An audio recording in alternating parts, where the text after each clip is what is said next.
څوک یې؟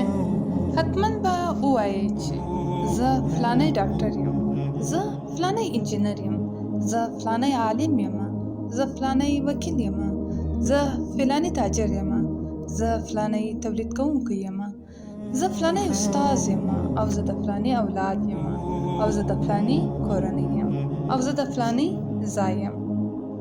اصلا ته څوک یې؟ آیا ته پوهېږې چې موږ په دې دنیا کې هغه مخلوقات یو چې الله پیدا کړي یو، او د نورو مخلوقاتو په نسبت یې موږ ته فقط علم را کړی دی. نهنګ چې یو شین ماهی دی، وزن یې 1.5 ټنه دی. ستا وزن څو دی؟ موږ پوهېږو چې جیولوجي یا د ځمکې علم داسې سازمانونه لري چې د زلزلې له وقوع څخه خبر راکوي، خو نه توانېدل په دې باندې چې 1 ثانیه مخکې موږ دا رامعلومه کړي.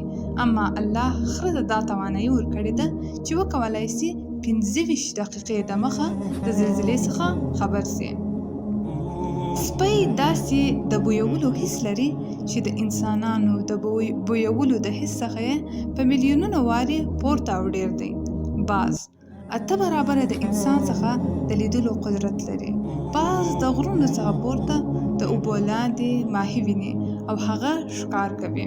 داسې حیوانات شته چې 125 کیلومتر پر ساعت باندې سرعت لري. داسې حیوانات شته که چیرې یو غاښ یې مات یا ووځي، د هغه پر ځای بل غاښ راځي. چیرې دی د غاښو طبابت؟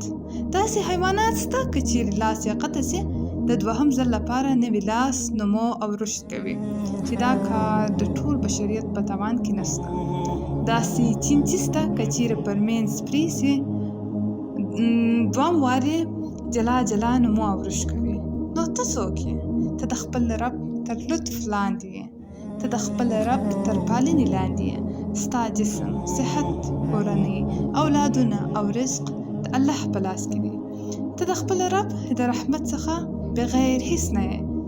که د وینې یو کوچنی ذره چې ډېره ناچیزه شی دی د مغز په رګو کې وچه او منجمده سي، ټوله حافظه، ټولې تجربې او ټول معلومات له لاسه ورکوي.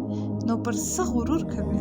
یو زیتون چې کښېکاږي، د هغه څخه د دنیا بهترین غوړي په لاس راځي. همداسې که یوه میوه کښېکاږي او فشار ورکړي، د هغه خوند جوس جوړېږي. نو که هر وخت دا احساس وکړئ چې د دنیا مشکلاتو تاسو تنګ کړي یاست، نو پوه سه چې الله غواړي هغه بهترین څه چې ستاسې په زړه کې دي استخراج کړي.